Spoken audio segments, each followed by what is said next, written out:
तो मूवी की शुरुआत होती है इराक के एक मैदानी जंग से, जहां अभी अभी अमेरिका और इराक की लड़ाई खत्म हुई थी। लेकिन तब भी अमेरिका ने अपने दो स्नाइपर्स मैथ्यू और आइजैक को उनकी पाइपलाइन का ध्यान रखने भेज दिया।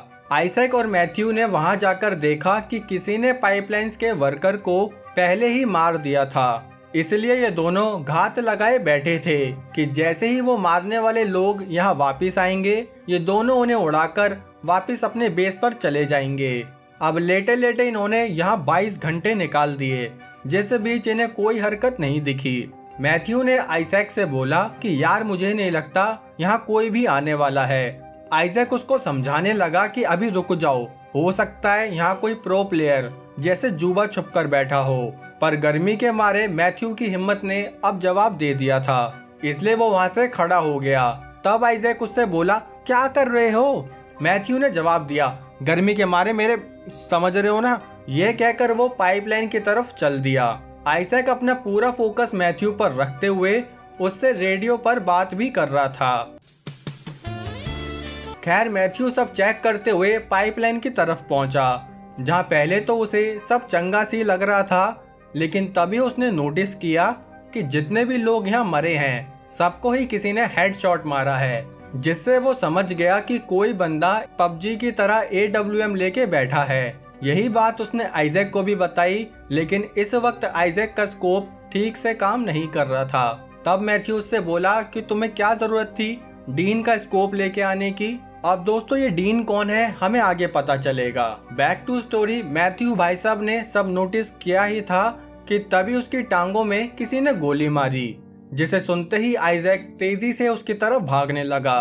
तेजी के साथ साथ उसने जिगजैग फॉर्म में भागने की कोशिश करी ताकि स्नाइपर उसे शूट ना कर पाए, लेकिन उसकी नाकामयाब कोशिश की वजह से स्नाइपर ने उसके भी पैर में शूट कर दिया, जिसके बाद वो जैसे तैसे इस ईंटों की दीवार के पीछे आ गया। दीवार के पीछे आते ही उसने सबसे पहले अपने घाव पर एक टाइट बैंड लगाया और रेडियो निकालकर बेस में कांटेक्ट करने लगा। लेकिन उस स्नाइपर का दिमाग और निशाना इतना तेज था कि उसने आइजैक के रेडियो एंटीना पर ही शूट किया, जिससे कि वो मदद भी ना मांग पाए। या मैथ्यू बंदूक उठाने की कोशिश करने लगा, तभी आइजैक उससे बोला कि मैथ्यू थोड़ा हिलाओ मत, वरना स्नाइपर कहाँ ही गोली मारेगा कुछ पता नहीं। ये कहकर आइजैक उस दीवार में अपना स्कोप फिट करने के लिए जगह बनाने लगा। जैसे तैसे उसने खोल बनाया और अपना स्कोप फिट कर दिया। यही बात उसने मैथ्यू को बताई, लेकिन अब मैथ्यू कोई जवाब नहीं दे रहा था। आइजैक को लगा कि उसका दोस्त अब नहीं रहा, फिर भी खुद को संभालते हुए उसने अपने घुटने से वो गोली निकाल दी। लेकिन उस गोली को निकालने का दर्द इतना था कि आइजैक वहीं बेहोश हो गया। थोड़ी देर बाद उसके रेडियो पर कुछ हलचल होने लगी, जिससे आइजैक की आंख भी खुल गई। उसे लगा कि उसके बेस वाले उससे कांटेक्ट करने की कोशिश कर रहे हैं, इसलिए उसने अपने बेस से मदद मांगनी शुरू कर दी।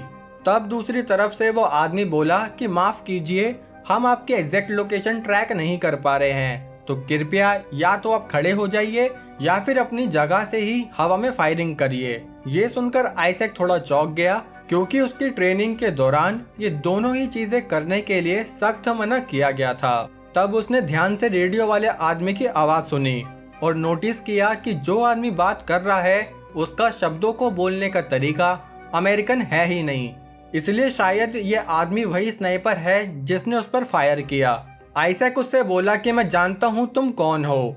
फिर स्नाइपर बोला, ओ अच्छा, अब जब तुम जान ही गए हो कि मैं कौन हूँ तो तुम्हें मुझसे लगातार बातें करनी होंगी, वरना मैं तुम्हारे औंधे पड़े दोस्त पर शूट कर दूंगा।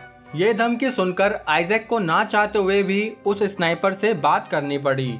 तब स्नाइपर बोला, और बताओ क्या हाल है। लेकिन आइजैक ठहरा मल्टी टैलेंटेड बंदा, इसलिए वो बात करते हुए अपने स्कोप की मदद से वहाँ एक नक्शा तैयार करने लगा ताकि वो उस स्नाइपर की पोजीशन का पता लगा सके।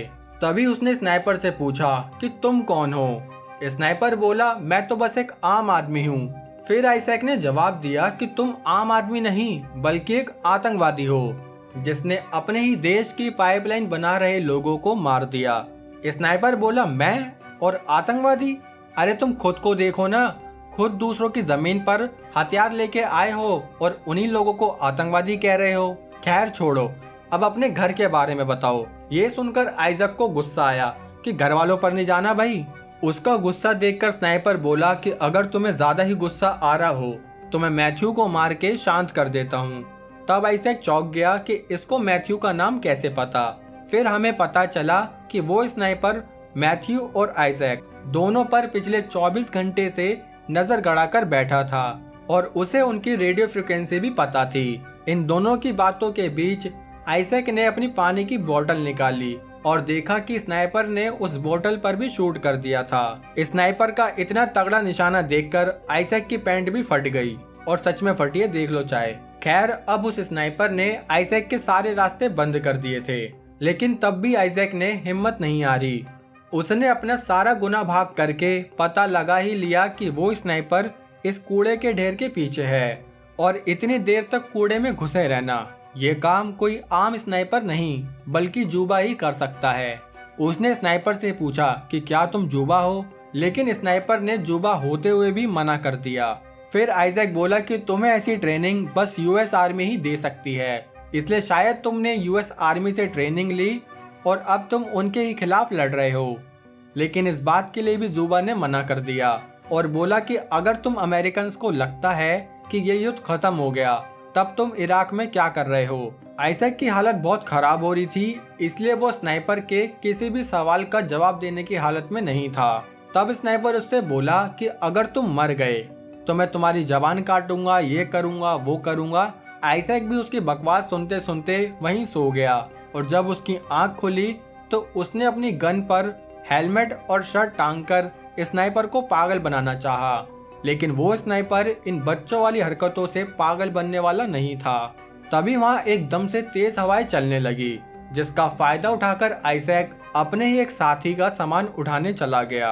बड़ी मुश्किल से स्नाइपर की गोली से बचते हुए वो वापस दीवार के पीछे आया, जहाँ एक बैग में उसे थोड़ा पानी और खाने पीने का सामान मिल गया। उसे अपने साथी के सामान में एक रेडियो भी मिला, लेकिन वो रेडियो भी काम नहीं कर रहा था, और कंगाली में आटा गीला करते हुए स्नाइपर ने आइजैक का वो स्कोप भी तोड़ दिया, जिससे अब वो स्नाइपर पर निशाना भी नहीं लगा पाएगा। तभी आइजैक ने मैथ्यू की तरफ देखा जो तेज हवाओं में हिल रहा था। साथ ही उसने आइजैक और स्नाइपर की सारी बात भी सुन ली थी। तब आइजैक ने उसे बताया कि वो स्नाइपर जरूर उस कूड़े के ढेर में छुपा है, इसलिए मैं उसको बातों में फंसाता हूँ और तुम इतने उसकी लोकेशन पता करो। आइजैक की बात मानते हुए मैथ्यू ने अपने हाथ में एक छोटा सा मिरर आइटम ले लिया और स्नाइपर की लोकेशन पता करने लगा। यहाँ आइजैक से बात करते हुए स्नाइपर ने बताया कि मैं भी कभी टीचर हुआ करता था, लेकिन यह अमेरिकन्स, इन्होंने मेरे स्टूडेंट्स को ही मार दिया, इसलिए अब मैं तुम सब अमेरिकन से अपना बदला लूंगा। इतने में यहाँ और भी तेज हवाएं चलने लगी, जिसका फायदा उठाकर मैथ्यू ने अपनी राइफल खींच ली और कूड़े के ढेर में शूट करने लगा। लेकिन तभी स्नाइपर ने मैथ्यू के कंधे पर गोली चला दी। अब घायल मैथ्यू जैसे तैसे आइजैक के पास आने लगा, पर स्नाइपर ने एक और गोली चलाकर मैथ्यू का चैप्टर क्लोज कर दिया। अपने दोस्त को मरता देख आइजैक और भी ज्यादा टूटकर घर जाने की जिद करने लगा। तब स्नाइपर बोला कि जब तक तुम मुझे अपनी कहानी बताते रहोगे तब तक तुम्हारी सांसें भी चलती रहेंगी। फिर आइजैक ने उसे अपनी बहुत बड़ी बात बताई कि मैंने ही अपने साथी डीन को मारा था। असल में दुश्मन पर शूट करते हुए मेरा निशाना चूक गया और वो गोली डीन के एड्रेस पर चली गई, पर उसने सबसे झूठ बोला कि डीन को उसने नहीं बल्कि दुश्मन सैनिकों ने मारा था। ये बात उसने आज तक किसी को नहीं बताई, लेकिन धीरे धीरे ये गम उसको अंदर से खोखला कर रहा था। यही बात करते करते आइजैक का 100% दिमाग चलने लगा। उसने दूसरे साथी के रेडियो एंटीना को अपने रेडियो एंटीना से बदल लिया, जिसके बाद उसका बेस से कांटेक्ट तो हुआ, लेकिन रेडियो खराब होने की वजह से बेस वाले आइजैक का मैसेज नहीं सुन पाए। तब आइजैक समझ गया कि जितने भी वर्कर यहाँ काम कर रहे थे असल में उन्होंने कभी मदद मांगी ही नहीं। ये तो बस उस स्नाइपर की चाल थी, जिसमें स्नाइपर खुद अमेरिकन सोल्जर बनकर हेल्प मंगवाता और फिर उन अमेरिकन सोल्जर्स को मार देता। इतनी ज्यादा गहरी बातें सोचते हुए आइजैक भी गहरी नींद में सो गया। थोड़ी देर बाद जब उसकी आंख खुली तब उसने देखा कि उसके आसपास कोई भी हलचल नहीं हो रही, साथ ही वो स्नाइपर भी कुछ जवाब नहीं दे रहा था। आइजैक को लगा शायद वो स्नाइपर भी बक करते सो गया होगा, इसलिए उसने एक लंगड़ बनाकर मैथ्यू की राइफल को अपने पास खींच लिया। जिसके बाद राइफल सेट करके उसने कचरे के ढेर पर अपना निशाना सेट किया। तभी उसने देखा कि उसकी तरफ कुछ हेलीकॉप्टर आ रहे हैं और वो समझ गया कि ये सारे लोग बेस से उसकी मदद के लिए ही आए हैं। इसलिए हेलीकॉप्टर्स को सिग्नल देने के लिए उसने अपनी दीवार गिरा दी। तभी यहाँ स्नाइपर भी अपना निशाना लगाकर बैठा था। उसने आइजैक पर शूट किया और आइजैक ने भी उस पर शूट किया, लेकिन फिर स्नाइपर की तरफ से कोई जवाबी फायरिंग नहीं हुई, जिससे आइजैक को लगा कि उसने स्नाइपर का खेल खत्म कर दिया। तभी बेस से आए सोल्जर्स भी वहां पहुंच गए और तेड़ाफाड़ी में आइजैक को स्ट्रेचर पर लिटाकर हेलीकॉप्टर से ले जाने लगे। लेकिन उन्हें नहीं पता था कि स्नाइपर अभी भी जिंदा है, इसलिए जैसे ही हेलीकॉप्टर ने टेक ऑफ किया, स्नाइपर ने हेलीकॉप्टर पर शूट कर करके उसकी इमरजेंसी लैंडिंग करा दी और इस इमरजेंसी लैंडिंग में आइजैक और उसके साथी सब मारे गए। तब स्नाइपर ने उन अमेरिकन्स का नाम यूज करके फिर से हेडक्वार्टर से मदद बुलाई, जिससे कि स्नाइपर का अभी भी खेला होवे, मतलब अभी भी स्नाइपर का खेल खत्म नहीं हुआ। वैसे दोस्तों ये हेडक्वार्टर वाले बढ़िया है ना, एक ही बार में सारी बात मान लें। काश आप भी एक बार के कहने में ही चैनल को सब्सक्राइब कर देते।